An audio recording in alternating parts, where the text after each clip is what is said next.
আরে, উঠানে এত বড় লিচু গাছ কোথা থেকে এলো? কাল পর্যন্ত তো কিছুই ছিল না এখানে। তুলি, তাড়াতাড়ি আয়, দেখে যা দেখে যা, আমাদের উঠোনে একটা বিশাল লিচু গাছ হয়েছে।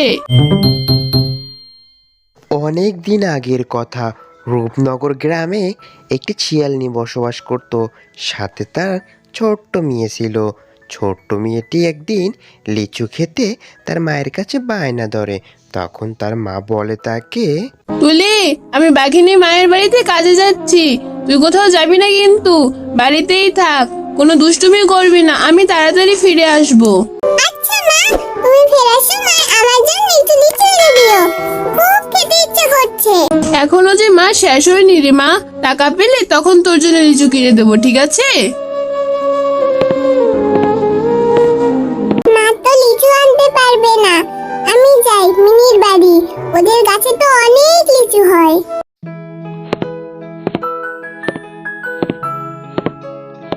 মিনি, তোরা লিচু খাচ্ছিস? জানিস আমারও না অনেক লিচু খেতে ইচ্ছে করছে, কিন্তু আমাদের তো অভাবের সংসার, তাই ওভাবে লিচু কিনে খেতেও পারি না। তুলে তুই লিচু খাবি? আমার মাকে বললে তোকে একটা লিচু দেবে। চল আমরা এখন খেলতে যাই। ওই দেখ আমার মা এসে গেছে।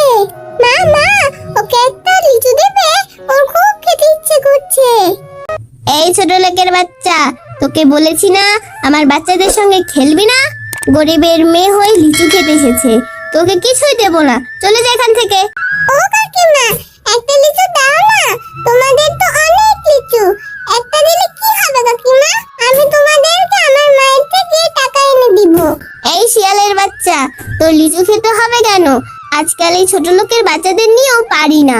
আচ্ছা কাকিমা, আমি আর লিচু খেতে যাব না, আমি যাচ্ছি এখান থেকে, আমাকে আর বকো না। এরপরে তুলি সেখান থেকে হাঁটতে হাঁটতে চলে যায়। ও দিদি ভাই, এত মন খারাপ করে কোথায় যাচ্ছিস? বুড়িমা, আমার না খুব লিচু খেতে মন চায়, কিন্তু কেউ দেয় না, তুমি এখানে বসে আছো কেন? খিদায় পেট জ্বলছে, সকাল থেকে কিছু খাইনি, অনেকের কাছে একটু খাবার চেয়েছিলাম, কেউ দিল না রে মা। তাহলে চলো আমার বাড়ি, মা এখনো ফেরেনি, আমি তোমাকে ভাত খেতে দিব। না রে মা, তোর মা তোকে বকবে। না বুড়িমা, কিচ্ছু হবে না, আমার মা একদমই ওরকম না, আর তাছাড়া এখন আমার মা তো বাড়িতেও নেই, তুমি চলো আমার সাথে, আমি তোমাকে ভাত খেতে দিব।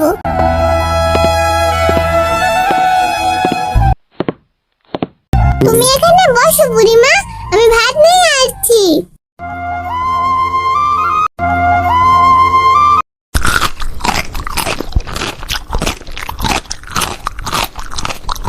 পেট ভরে খেলাম রে মা, খুব ভালো লাগলো।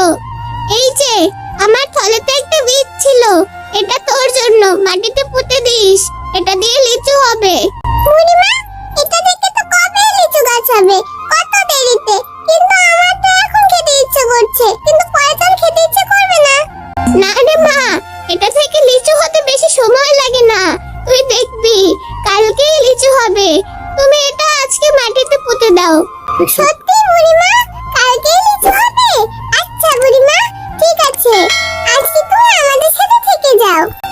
না রে দিদি ভাই, আমার যেতে হবে। এরপরে তুলি গাছের বীজটিকে মাটিতে পুঁতে দিল।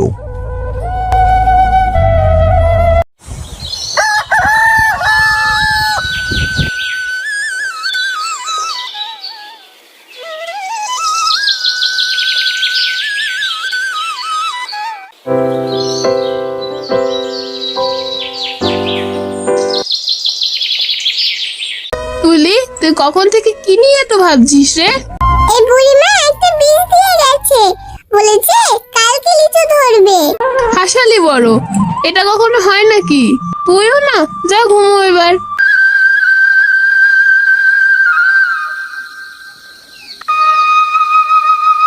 এরপরে রাতে সেই বীজ থেকে গাছটি বড় হতে থাকে এবং গাছটিতে লিচু হতে থাকে।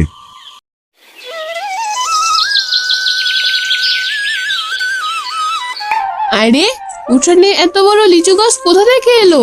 কাল পর্যন্ত তো কিছুই ছিল না এখানে। তুলি, তাড়াতাড়ি আয়, দেখে যা দেখে যা, আমাদের উঠোনে একটা বিশাল লিচু গাছ হয়েছে।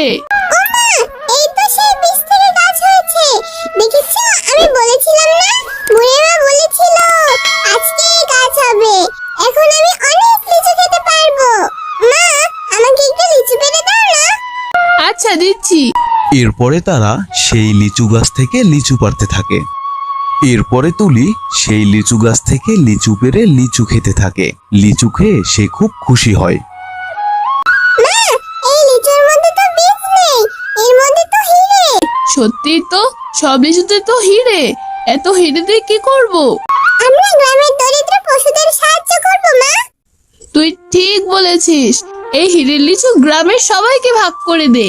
তুলি ও বড় শিয়ালিনী সেই লিচু গ্রামের দরিদ্র পশুদের মাঝে বিলিয়ে দেয়। সবাই হিরে পেয়ে খুব সুখী হয়ে ওঠে। তুলির দয়ালু মন আর সাহায্য করার ইচ্ছে বদলে দেয় পুরো গ্রামের ভাগ্য।